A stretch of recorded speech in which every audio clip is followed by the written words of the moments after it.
Hey everybody, how's it going today? Ian back here with you. I'm going to be reviewing the new movie Isle of Dogs. Man, I am such a big Wes Anderson fan. It is so awesome to be able to talk about this movie. As you can see behind me, I have several of Wes Anderson's movies.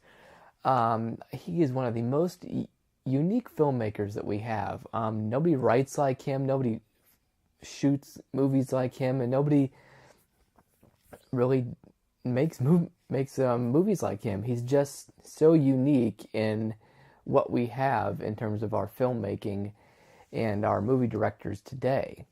This movie, Isle of Dogs, is his second stop motion film after he did The Fantastic Mr. Fox, which is right there.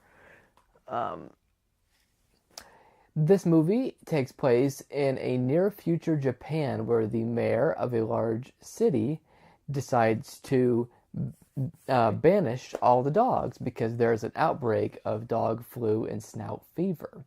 So all the dogs are sent away to this garbage heap of an island. And it's really just a nasty place.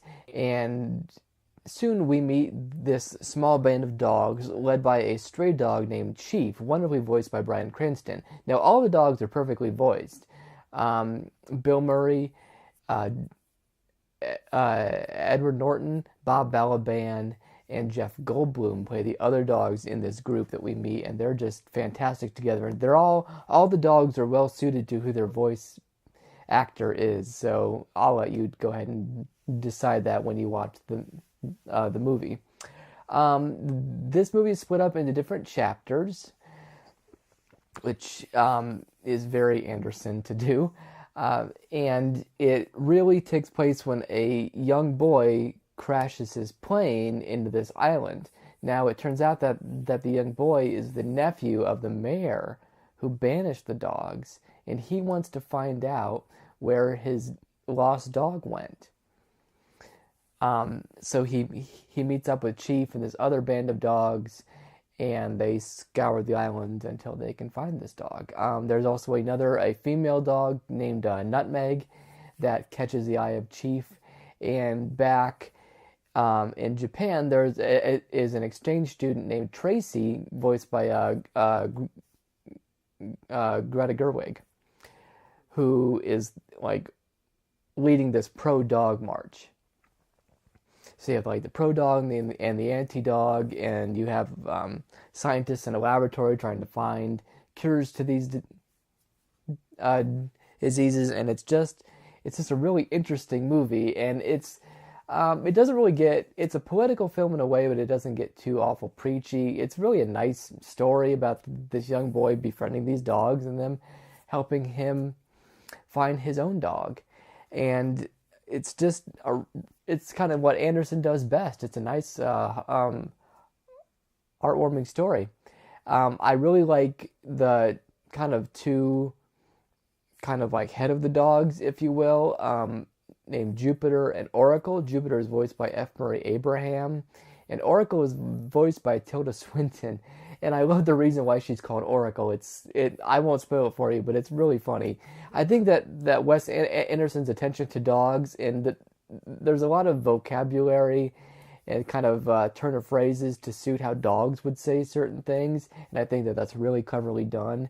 The animation in this film is brilliant. There are times I was looking, because there's a lot of close-up shots of these dogs, especially Chief, and you really think that these are dogs on the screen, and it's so cool to watch because stop motion animation has come such a long way, even from Mr. Fox, and it's just everything is so painstakingly done. I remember I saw Bryan Cranston on an interview just saying it take weeks to do like a few minutes of film because everything just has to be meticulously moved and then shot and reshot. And it's just wow.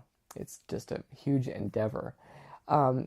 So, in closing, I really enjoyed Isle of Dogs. It's not my favorite Wes Anderson film. I admittedly did find myself drifting a bit at times, but then I was kind of went right back into the movie. So not everything grabbed me, but I definitely liked it enough to recommend it. I'm going to give it an A minus after thinking about it a lot more. A 3.5 out of 4. it's just I just really enjoy Anderson, and I enjoy his movies, and this is just another really great one that he's come up with lately. So go check out Isle of Dogs. It's really expanded into theaters. It kind of opened limited, and now I think it's grown. So go check it out. I think you'll really enjoy it. So that's all I got for this review. Thank you guys so much for watching. Let me know what you guys thought about this movie, and I'll see you guys next time.